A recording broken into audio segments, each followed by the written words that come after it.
Good নুন students. এখন আমি তোমাদের পড়াবো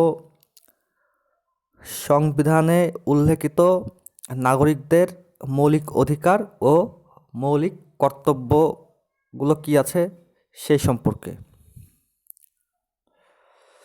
অর্থাৎ ভারতীয় যে সংবিধান, সেই সংবিধানে দেশের সমস্ত জনগণ কয়েকটি মৌলিক অধিকার এবং কয়েকটি মৌলিক কর্তব্য পালন করা উচিত। অর্থাৎ এখানে প্রত্যেকটি নাগরিকের মৌলিক অধিকার রয়েছে এবং সেই অধিকারে কেউ হস্তক্ষেপ করতে পারবে না। আর প্রত্যেকটি নাগরিককে কয়েকটি মৌলিক কর্তব্য পালন করতে হবে। প্রথমে আসি মৌলিক অধিকারের কথা। ভারতীয় সংবিধানে সমস্ত ভারতীয় নাগরিকদের 6টি মৌলিক অধিকারের কথা বলা হয়েছে। সেই 6টা মৌলিক অধিকারগুলো কি কি? একটা হচ্ছে সাম্যের অধিকার, অর্থাৎ সকলেই ভারতীয় জনগণ হিসাবে সমান অধিকার ভোগ করবে। দ্বিতীয় হচ্ছে স্বাধীনতার অধিকার, তারপরে শোষণের বিরুদ্ধে অধিকার, ধর্মীয় স্বাধীনতার অধিকার, শিক্ষা ও সংস্কৃতির অধিকার এবং সাংবিধানিক প্রতিবিধানের অধিকার। এই হচ্ছে 6টা মৌলিক অধিকার, যেটা প্রত্যেকটি ভারতবাসীর প্রত্যেকটা ভারতবাসীর অধিকারের মধ্যে পড়ছে। এই অধিকারগুলির মধ্যে যদি কোনো একটি অধিকার ক্ষুণ্ণ হয় কোনো নাগরিকের, তাহলে সেই নাগরিক সঠিক বিচারের জন্যে আইনের দ্বারস্থ হতে পারেন। অর্থাৎ এগুলো প্রত্যেকটি নাগরিকের একটা অধিকার। নাগরিকদের 5টি মৌলিক অধিকারের 6টি অধিকারের পাশাপাশি ভারতীয় জনগণ বা নাগরিকদেরকে কিছু মৌলিক কর্তব্যের কথা বলা হয়েছে। অর্থাৎ সমাজ ও রাষ্ট্রের প্রতি নাগরিকদের কয়েকটি মৌলিক কর্তব্য আছে। 1976 সালে সংবিধান সংশোধনের মাধ্যমে ভারতীয় নাগরিকদের 10টি মৌলিক কর্তব্যের কথা বলা হয়েছে। যে 10টি মৌলিক কর্তব্য কিন্তু সমস্ত জনগণকে পালন করতে হবে। যদি এর অন্যথায় হয়, তাহলে তার বিরুদ্ধে কঠোর দণ্ডনীয় ব্যবস্থা নেওয়ার কথাও বলা হয়েছে। তোমরা বইয়ে দেখতে পাচ্ছ ভারতের সংবিধানে লিপিবদ্ধ মৌলিক কর্তব্যসমূহ। এখানে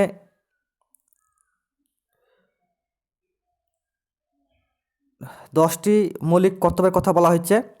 তবে পরবর্তীকালে 2002 সালে 86তম সংবিধান সংশোধনের মাধ্যমে আরও একটি মৌলিক কর্তব্য যুক্ত হয়েছে, দিয়ে মোট মৌলিক কর্তব্যের সংখ্যা হয়েছে বর্তমানে 11টি। কিন্তু 2002 সালের আগে পর্যন্ত ছিল 10টি মৌলিক কর্তব্য। এবং তার মধ্যে রয়েছে সংবিধানের আদর্শ, বিভিন্ন সাংবিধানিক প্রতিষ্ঠান, জাতীয় পতাকা এবং জাতীয় স্তরের প্রতি সম্মান দেখানো।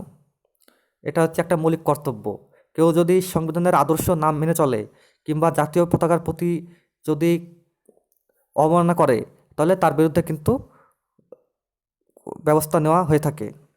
এছাড়াও আছে ভারতের স্বাধীনতা সংগ্রামের মহৎ আদর্শগুলির সংরক্ষণ ও অনুসরণ করা। ভারত স্বাধীনতা সংগ্রামের যে সমস্ত আদর্শগুলো আছে, সেগুলোকে সংরক্ষণ এবং অনুসরণ করার কথাও এখানে বলা হয়েছে। তাছাড়া ধর্মীয়, ভাষাগত, আঞ্চলিক, শ্রেণীগত বিভিন্ন ক্ষেত্রে ভারতবাসীর মধ্যে একটা ঐক্য, সৌভ্রাতৃত্ববোধ গড়ে তোলা, নারীদেরকে মর্যাদাহানিকর আচরণ থেকে নারীদের যে মর্যাদাহানিকর আচরণ, সে আচরণ ত্যাগ করা, এরকম 10টা অধিকারের কথা বলা, মৌলিক কর্তব্যের কথা বলা হয়েছে। এর সঙ্গে 2002 সালে যুক্ত হয়েছে বাবা মা অথবা যারা অভিভাবক অভিভাবিকা রয়েছে, তাদের কর্তব্য হলো তাদের 6 থেকে 14 বছর বয়স্ক সন্তান বা মানে যাদের তারা পালন করে তাদেরকে শিক্ষার সুযোগ সুবিধার ব্যবস্থা করে দেওয়া। অর্থাৎ 6 থেকে 14 বছর পর্যন্ত কিন্তু প্রত্যেকটা শিশুকে বা সন্তানকে শিক্ষার আলোয় নিয়ে আসতে হবে। এটা পরবর্তীতে যোগ হয়েছে। এরকম 10টা মৌলিক কর্তব্যের কথা বলা হয়েছে।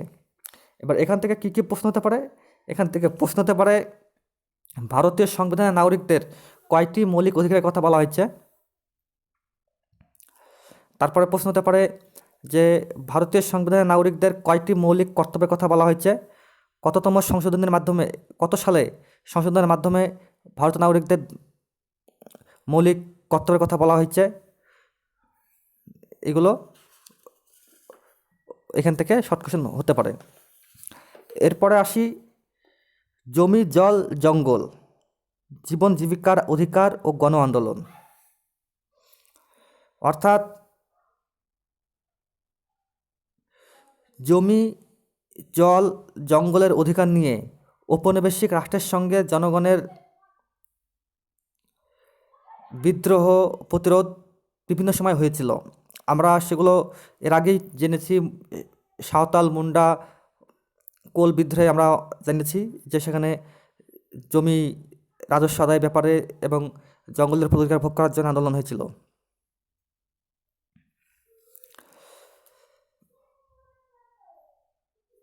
পরবর্তীকালে পরিবেশ রক্ষার জন্য কিন্তু বিভিন্ন আন্দোলন হয়েছিল, সেগুলো আমরা পরে পড়ব। এছাড়াও কৃষি জমির অধিকার, পরিবেশ, জল জঙ্গল রক্ষায় বিভিন্ন ধরনের আন্দোলন বিভিন্ন সময় সংগঠিত হয়ে থাকে। কৃষকদের অধিকার রক্ষার জন্য ভারতে 2টি বড় গণ আন্দোলন হয়েছিল। একটা হচ্ছে তেভাগা আন্দোলন আর একটা হচ্ছে তেলেঙ্গানা আন্দোলন। প্রথমে আসি তেভাগা আন্দোলন।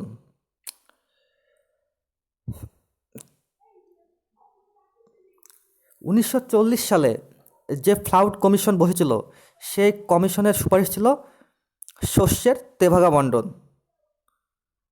অর্থাৎ জোতদারদের কাছ থেকে ভাড়া নেওয়া জমির উৎপাদনের ভাগ চাষির বরাদ্দ হবে 3/2 অর্থাৎ কোনো ভাগ চাষি যখন জোতদারদের কাছে জমি নিয়ে চাষ করবে, তখন সেই জমির 3/2 ফসল ভাগ চাষির আর 1 হবে জোতদারের। কিন্তু এই কমিশনের সুপারিশগুলি জমিদার বা জোতদাররা মেনে নেয়নি। তাই এই সুপারিশগুলিকে গণসংগ্রামের মধ্য দিয়ে কার্যকর করার জন্য যে আন্দোলন শুরু হয়েছিল সেটাই তেভাগা কৃষক আন্দোলন নামে পরিচিত, যেটা 1946 সালে শুরু হয়েছিল।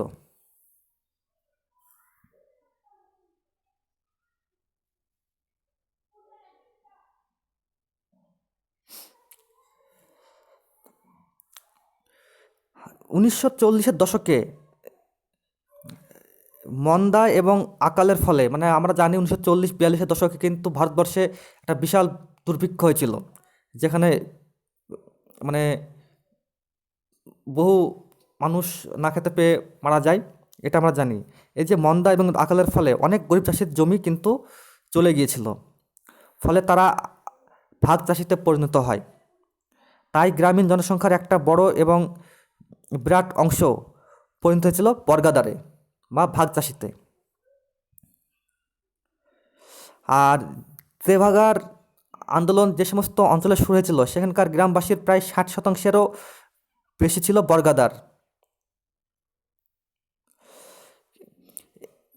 এবং এই সমস্ত বর্গাদাররা আগের মতো জোতদারদের বাড়িতে না গিয়ে নিজেদের খামারে ধান নিয়ে তুলল।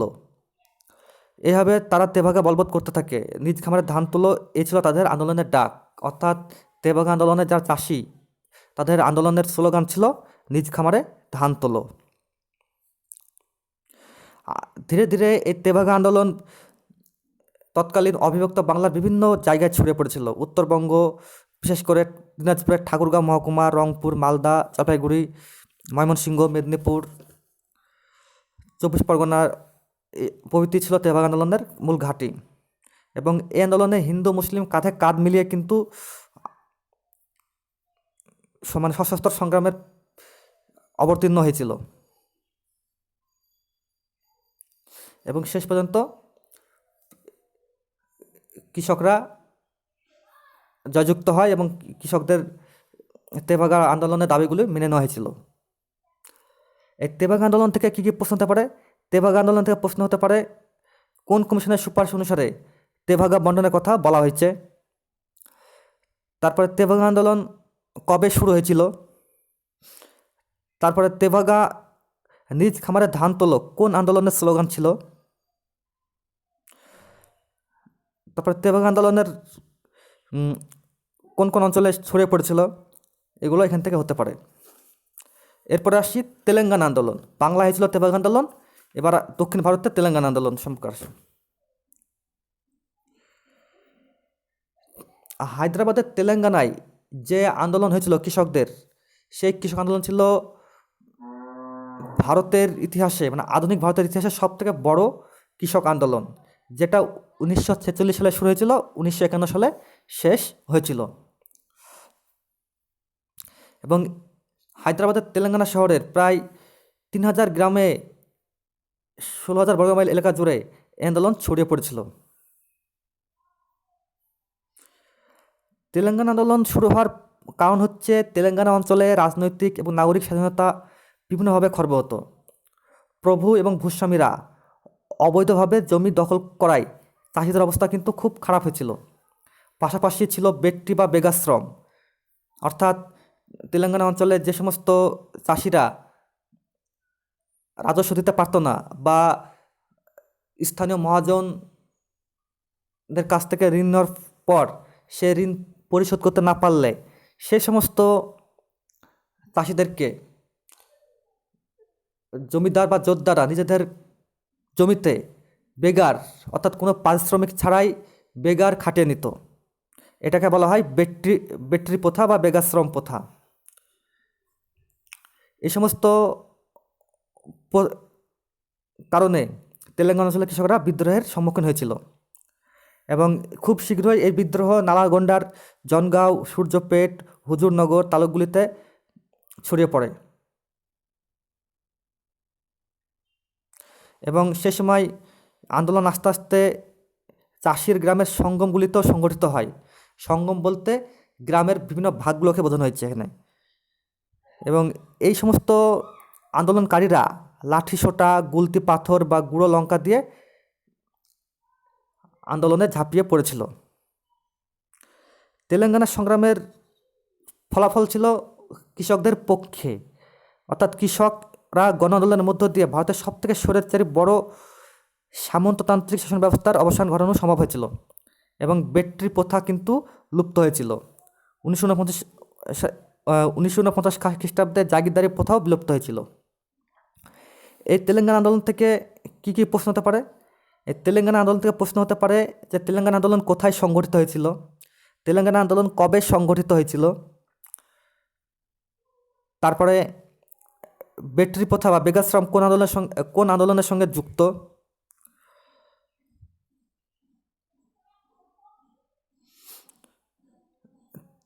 তেলেঙ্গানা আন্দোলন কবে শেষ হয়েছিল, জাগিরদারি বিলুপ্ত হয়েছিল কবে। এরপরে আসি টুকরো কথা, তেলেঙ্গানায় সংগ্রামী চরিত্র। তেলেঙ্গানার সংগ্রামের অঞ্চলগুলির জীবনযাত্রার বর্ণনা পাওয়া যায়, যেমন সেচের উন্নতি, কলেরা প্রতিরোধের ব্যবস্থা করা, বহু চাষির ও পরিবারের বিরোধের আপোষ মীমাংসা ও মেয়েদের মর্যাদার উন্নয়নের কথা এখানে বলা হয়েছে। এছাড়া অস্পৃশ্যতা, কুসংস্কারের বিরোধিতা করা আর সংগ্রাম প্রচারের জন্য লোকসঙ্গীত ও নাটকের ব্যবহার করা, এর মাধ্যমে তেলেঙ্গানা আন্দোলনের মধ্যে দিয়ে এগুলো হয়েছিল। এরপরে আসি, দেখো মনে রেখতে আছে ক্ষেত মজুর কারা। ক্ষেত মজুর বলতে বুঝতে পারছ, মানে ক্ষেত মানে জমি, অর্থাৎ যারা মজুরের বিনিময়ে অন্যের জমিতে চাষ করে তাদেরকে দিন মজুর বা ক্ষেত মজুর বলা হয়। আর বর্গাদার, আগে বললাম যে বর্গাদার মানে ভাগ চাষি, অর্থাৎ যে চাষি পরের জমি ফসলের ভাগের বিনিময়ে চাষ করে তাদেরকে বলা হয় বর্গাদার। আর ভূমিহীন চাষি মানে হচ্ছে যে সমস্ত চাষিদের কোনো জমির জায়গা নেই, মানে ভূমিহীন, অন্য জমিতে কৃষি শ্রমিক হিসাবে কাজ করে। আর পাট্টাদার, অর্থাৎ যে সমস্ত চাষি অস্থায়ীভাবে জমির পাট্টা বা দলিল পেয়েছে, অর্থাৎ কয়েক বছরের জন্য সে জমির অধিকার ভোগ করবে, তারপরে আবার তার কাছ থেকে জমি নিয়ে নেওয়া হবে, এটা হচ্ছে পাট্টাদার। এগুলো তোমরা মনে রাখবে। এখান থেকে কী কী প্রশ্ন হতে পারে? এখান থেকে প্রশ্ন হতে পারে যে ক্ষেতমজুর কারা, বা ভাগ চাষিদেরকে কী বলা হয়, পাট্টাদার কারা, এই প্রশ্ন হতে পারে।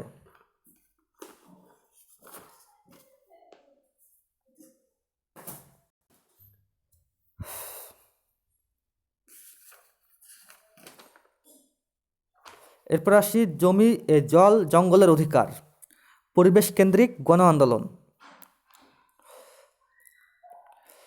অরণ্যের অধিকার নিয়ে ব্রিটিশ আমলেই কিন্তু জনগণের বিরোধিতা শুরু হয়েছিল, এবং 19 শতকের পঞ্চমাধ্যায়ে অর্থাৎ ভারত স্বাধীন হওয়ার পরেও কিন্তু আন্দোলনের নতুন মাত্রা পেয়েছিল, এবং পরিবেশ সংকট আটকাতে এবং জল জঙ্গল বাঁচানোর জন্য মানুষ সুসংঘবদ্ধ হয়েছিল। এবং উত্তরে হিমালয় অঞ্চল, দক্ষিণে কেরলের ঘন অরণ্য অঞ্চল, গুজরাট, ত্রিপুরা প্রভৃতি অঞ্চলে কিন্তু অরণ্য আন্দোলন সংগঠিত হয়েছে। জঙ্গলের ধ্বংস, জমির উর্বরতা নষ্ট হওয়া, বন্যা, মরুভূমির প্রসার, এসবের প্রতিবাদে মানুষ নানা উপায় অবলম্বন করেছিল। এরকম কয়েকটা পরিবেশ কেন্দ্রিক আন্দোলন ছিল: চিপকো আন্দোলন, নর্মদা বাঁচাও আন্দোলন, আপ্পিকো আন্দোলন, সাইলেন্ট ভ্যালি আন্দোলন। এই আন্দোলন তোমরা সকলেই জানো, এই আন্দোলনগুলো ভূগোল বইয়ে আছে, ভূগোলে তোমরা পড়ে নিয়েছো। তবুও আমি সংক্ষেপে এই আন্দোলনগুলি বলবো। উত্তর ভারতের চিপকো আন্দোলন। তোমরা জানো যে উত্তর ভারতের হিমালয়ে যে ঘন অরণ্য রয়েছে, সেই অরণ্যকে ধ্বংসের হাত থেকে বাঁচানোর জন্যে চিপকো আন্দোলন শুরু হয়েছিল। এটা শুরু হয়েছিল 1970-এর দশকে, অর্থাৎ গাছ কাটার বিরুদ্ধে এই আন্দোলন বা বিক্ষোভ হয়েছিল, যেখানে আন্দোলনকারীরা গাছকে জড়িয়ে ধরে আন্দোলন করেছিল। অর্থাৎ চিপকো কথার মানে হচ্ছে জড়াও বা জড়িয়ে ধরা। এইভাবে চিপকো আন্দোলন সংগঠিত হয়েছিল। তোমরা এগুলো জানো। চিপকো আন্দোলনের থেকে কী কী প্রশ্ন হতে পারে? চিপকো আন্দোলন কবে শুরু হয়েছিল? 1970-এর দশকে। তারপরে চিপকো কথার অর্থ কী, বা দুটি পরিবেশ কেন্দ্রিক আন্দোলনের নাম লেখো, এরকম এখান থেকে প্রশ্ন হতে পারে। এছাড়াও আছে পশ্চিম ভারতের নর্মদা বাঁচাও আন্দোলন। অর্থাৎ পশ্চিম ভারতের নর্মদা নদীর উপত্যকায় বাঁধ প্রকল্পের ফলে প্রায় 21 লক্ষ জনগণ জীবন জীবিকা হারাতে বসে। অর্থাৎ নর্মদা বাঁধ পরিকল্পনা বা নর্মদা নদীর উপর যে বাঁধ পরিকল্পনা করা হয়েছিল, সেখানে বাঁধ তৈরি করতে গেলে কিন্তু দেখা যায় যে সেখানে অনেক বন জঙ্গল কাটা পড়ে, এবং সেখানকার যে নর্মদা নদীর যে জল, সে জলটাও নষ্ট হয়ে যেতে পারে। এর ফলে সেখানে বসবাসকারী যে সমস্ত আদিবাসীরা আছে, তারা কিন্তু এই জঙ্গলে বা নর্মদা নদীর জল নিয়ে কৃষিকাজ করে তারা জীবিকা নির্বাহ করতো। এবার বাঁধ নির্মাণ করতে গেলে কিন্তু এগুলো কাটা পড়ে যাচ্ছে, এর ফলে কিন্তু অনেক মানুষ জীবিকা হারিয়ে জীবিকা হারাতে বসে। এই কারণে ওই অঞ্চলের যে সমস্ত আদিবাসী সম্প্রদায়, বিশেষ করে ভিল, গোল্ড প্রভৃতি আদিবাসী সম্প্রদায় কিন্তু আন্দোলন শুরু করে 1970-এর দশকে।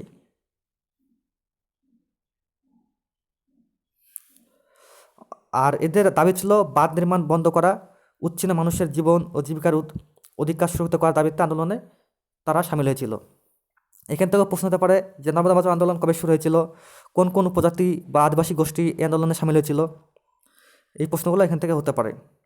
এছাড়াও আছে দক্ষিণ ভারতের আপ্পিকো আন্দোলন। উত্তর ভারতে যেমন চিপকো আন্দোলন, ঠিক সেই একই রকম আন্দোলন ছিল দক্ষিণ ভারতের আপ্পিকো আন্দোলন। অর্থাৎ দক্ষিণ ভারতের কর্ণাটক অঞ্চলের যে পশ্চিমঘাট পর্বতমালা রয়েছে, সেখানে ঘন অরণ্যকে রক্ষা করার জন্যে আন্দোলন সংগঠিত হয়েছিল। অর্থাৎ এই অঞ্চলের গাছগুলো বিশাল আকার গাছ, এবং এই গাছগুলোকে কিন্তু বাণিজ্যিক কারণে কেটে ফেলা হতো। এই গাছ কাটা বন্ধ করার জন্যে স্থানীয় জনগণ আন্দোলনে সংঘবদ্ধ হন। এই আপ্পিকো আন্দোলনের ফলে কিন্তু গাছ কাটা বন্ধ হয়ে যায়। তাছাড়া নতুন গাছ লাগানো, জঙ্গলের উপর স্থানীয় মানুষের অধিকার সুরক্ষিত হয়। এগুলো তোমরা পড়বে এখান থেকে, আপ্পিকো আন্দোলন কোথায় হয়েছিল। তারপর দক্ষিণ ভারতের সাইলেন্ট ভ্যালি আন্দোলন। তোমরা জানো সাইলেন্ট ভ্যালি কেরালায় অবস্থিত, যেখানে প্রায় 89 কিলোমিটার অঞ্চল জুড়ে সাইলেন্ট ভ্যালি, এবং এইখানে কিন্তু গাছ এবং প্রাণী জগতের একটা বিচিত্র সম্ভার ছিল। 1980-র দশকে স্থানীয় নদী প্রকল্পের ফলে এই অরণ্যের ধ্বংসের সম্ভাবনা তৈরি হয়। তার প্রতিবাদে মানুষ সংগঠিত হয়, এবং পরিবেশ কেন্দ্রিক শিক্ষার প্রসার ঘটানো ছিল আন্দোলনের অন্যতম লক্ষ্য। তাহলে সাইলেন্ট ভ্যালি আন্দোলন কোথায় হয়েছিল? কবে হয়েছিল, এগুলো এখান থেকে প্রশ্ন হতে পারে, এগুলো তোমরা পড়বে। তাহলে আজকে এই পর্যন্তই। এরপরে যে আছে কৃষি জমির অধিকার, সিঙ্গুর গণ আন্দোলন, এখানে এগুলো তোমাদেরকে পড়তে হবে না। তবে তোমরা মনে রাখবে যে ভারতের এই পশ্চিমবঙ্গের মুখ্যমন্ত্রী, বর্তমান মুখ্যমন্ত্রীর নাম কি, এটা তোমরা মনে রাখবে।